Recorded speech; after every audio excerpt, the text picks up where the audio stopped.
Hallelujah. Hallelujah. Rugare.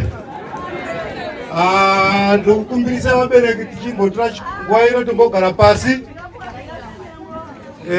Program yedu tingati yakutanga but yatanga nechakare. Hallelujah. Handisi kuziva kune vekereke kuti pane vari padhuze here vauye vanyengetere basa redu rakutanga. Handisi kuziva kuti vari padhuze here vekereke tauda kutanga basa redu. Elders madikon kana vari padhuze ngavasvike pano nekuchimbidza basa redu rauda kutanga.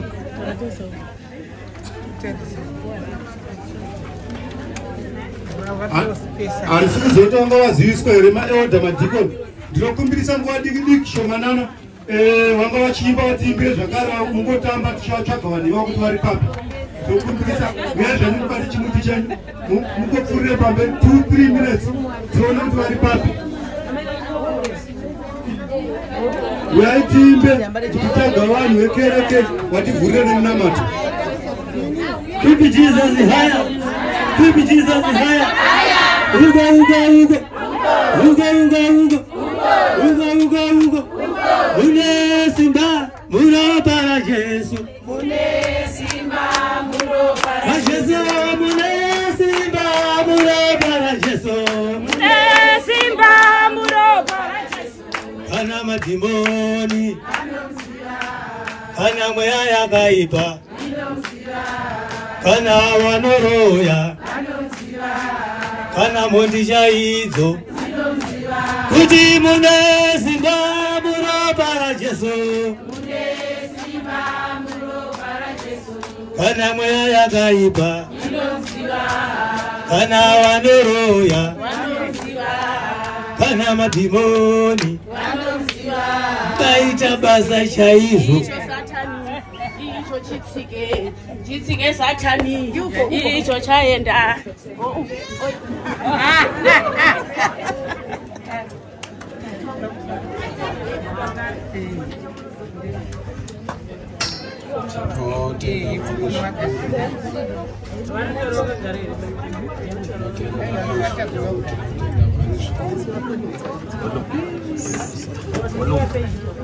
Tinokumbirisa kuti tichinyaradisa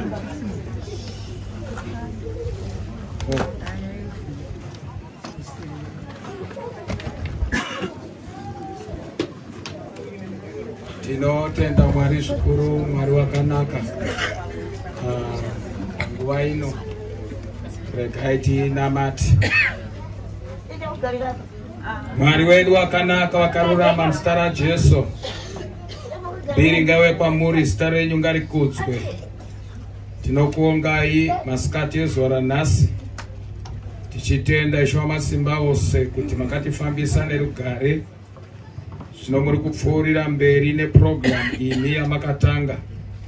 Tinotenda Baba wedu wakarurama kuti chimwe nachimwe chatichaita panzvimbo ino, Mwari wedu wakanaka, mupfuurire nesu.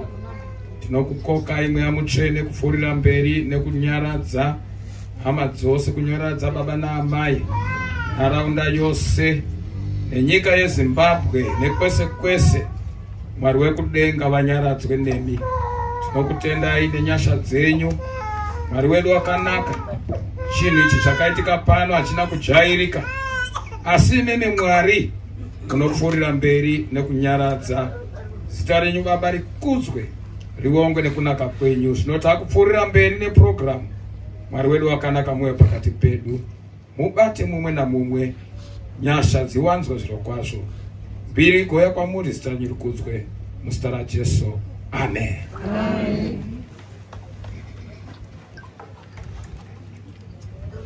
Tinotenda mufundisi, ngatingovaberere maoko pashuva chigaro chavo.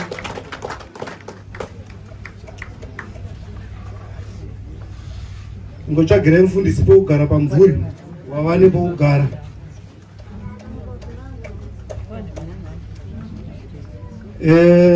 Tisingapedze nguva, tichatanga nevatakanyora mazita panapa kuti vazwe vachinopupura vachitaura upenyu nokurarama kwaita mwana wedu. Haleluya. Tabva pachikamu ichocho, tichange zvakare tichizopiwa shoko nokuda kwokuti pane kwataitopinda. Haleluya. Saka shoko ndo ratinotenda isusu. Saka mwana wedu akafa ari mushoko. Haleluya. Tichingopedza mushoko, tinotarisira kuti vecatering vanenge vaready kuti vatipe chokudya. Tinodavira kuti panguva yose ichange ine process iyi nemishini yatazotsvaga yekugadzira musha watichazonoisa mwana wedu unenge wafamba. Haleluya.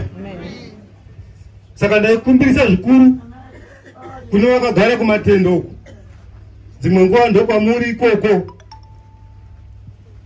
muchangodanwa muchiuya muchipa uchapupu. Vakagarawo kuno vachipa uchapupu. Saka nani chikumbirisa, kana uri nemumwe waunoziva kuti uya anenge achadaidzwa asati asvika panzvimbo, ingomupenya kuti nguva iye yasvika, chiuya padhuze, tisarambe tichizokumirirai tichifamba nenguva dzedu. Haleluya.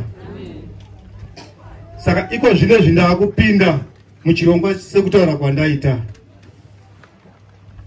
Ndinokumbirawo watinoti bambo wemusha muno nokwamatsiwe kuti wauye watipe zvawainazvo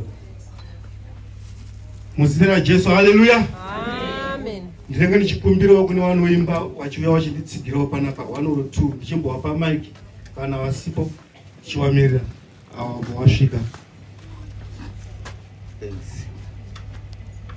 Haleluya. Mwari wamuri. Amadodiwa. Ndikukamashadzika chezvine rufu rwemwana rwarikumbomo. Rakasvika shoko kubva musi wechitatu kunzi muno mwana hatisi kumuona akashaika kuno kuti ari kupi. Vana vakashaika vari kuvatatu. Kusa musi weFriday. Tengobatana nevanhu vanga vari kuharara vachizivisa kuno kuti kuzeva kuti tiri sapana zvanga tichiziva. Ivo ndovaingoti pamashoko kubva kupi ikoko. Chikavati mwana wauye akazowanikwa bati mwana ari maoko mapurisa. Saka vana vari maoko mapurisa kusvika izvezvi mwana akanza akaendesa kupostmortem. Saka kusati kwari mazausi akakwana kuti tasa kuziva, polisi ndiye inasa kuziva zvizere asati ane mazausi akakwana.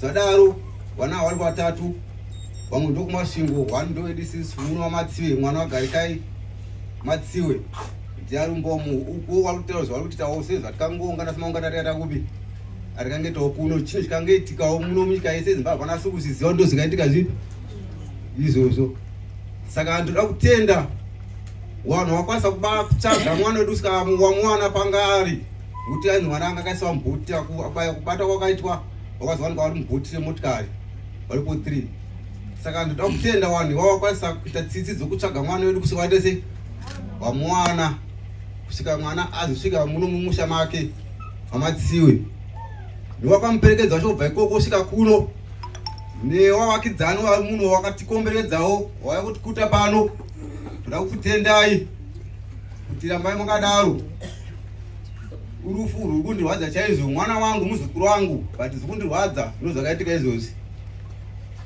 ndotenda ngatiomberere maoko ndibambo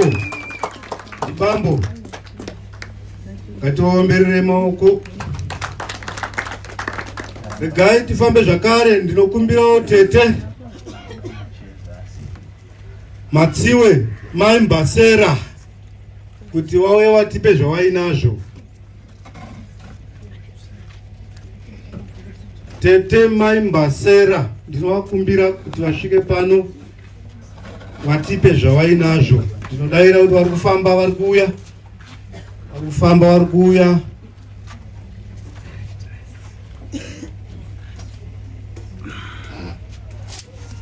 Regai ndiwasire chinguva ino. Pamusoro hama dzangu, ndoda kukutendai zvikuru neungano iri pano. Mandiunganira kuchengetedza mwana womuzukuru wangu. Ndiri kusiririka zvikuru. Handina kuziva chiitiko ichi ndichibva kuSanyati.